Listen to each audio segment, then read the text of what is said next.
This memorial that's a tribute to 22 Marines killed in action during the spring and the summer of 2005. I had served above them as a Cobra gunship pilot, and I provided them close air support on numerous occasions in the worst area in the country.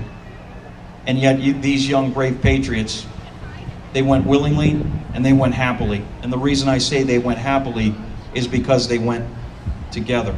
They went with one another, and they fought with happy hearts. The Eyes of Freedom is a celebration of life. This is not a traveling funeral. We remember loss in many different ways, and this memorial will invoke many, many different emotions. But I consider it to be a celebration of life of young warriors who went into the toughest of areas in Iraq, and they came out on the other end victors. And that victory comes at a price.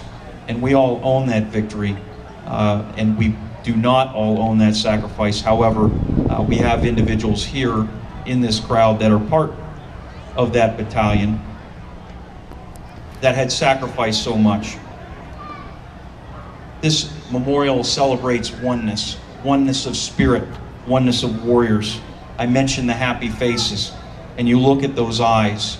The artist did such an amazing job that everything in those portraits is very vague until you get to the individual's faces. And once you look at their faces, their features are sharp, their eyes are perfect, and the eyes look specifically at you. And as you look at those eyes, I ask you, what do you see? Devoid of politics, devoid of what you think about conflict, and devoid of what you think conflict ought to be or ought not to be, what is it that you see in those eyes? Do you see anybody that you recognize? Do those eyes remind you of a neighbor that was killed in Vietnam? Do those eyes remind you of a cousin killed in the Second World War? And do those eyes remind you of somebody that you have lost in this long war, in the global war on terror? Those individuals' eyes, as they look back at us, what is it that they see? Do they see grateful Americans?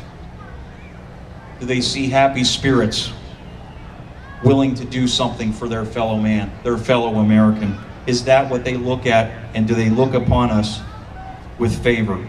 I would like to say the answer is yes, because individuals whom I don't know and who you don't know one another, is you now have individuals around you that know your name and that will act on your best behalf because they are your fellow American. Individuals who sacrifice belong to what the Army calls a long gray line of service, and a long gray line of people that have known the grim sacrifice of war. We are part of that long gray line. I mentioned conflicts from many, many years ago, centuries ago, back to the founding of this nation. And in that long gray line, I think we need to remember that we own that sacrifice, whether we know those individuals or not, and we owe it to ourselves to at least stop, remember, invoke a name of somebody you know who is lost, and maybe learn another name of somebody who you did not know. So where do those souls go that are lost? Lives cut short. If you look at the memorial up the street, what does it actually tell us? Individuals that had lost their life at age 18, 19, 20, forever young, that don't bear the burden of age, bear the burden of individuals who live their lives on borrowed time, who can't come to grips with the fact that they made it and those individuals did not. I meet lots of these individuals, and I just met one this past weekend who was just so sick with the fact that he was not the one that had lost his life and that his friends had. And I just simply had said to him, I said, you know they're all okay now and they're together. And you understand that being together and being okay with one another is sometimes only as good as it gets. Because when the night's the darkest and the upgrade is as steep as it can get, the way is not sure, and the issue is still very much in doubt, they will be there to help you. They will be there to help us, fellow Americans all, and we will remember them, because not only is it right, but it is what we own.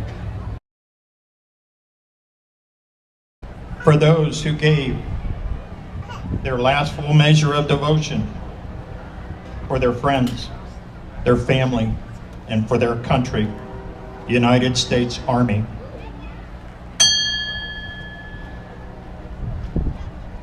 For those who gave the last full measure of devotion for their friends, their family, their country, United States Navy. For those who gave the last full measure of devotion for their friends, their family, their country, United States Coast Guard.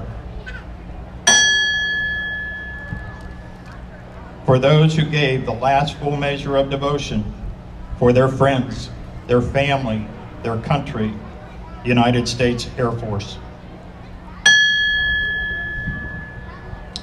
For those who gave their last full measure of devotion for their friends, their family, their country, United States Marine Corps.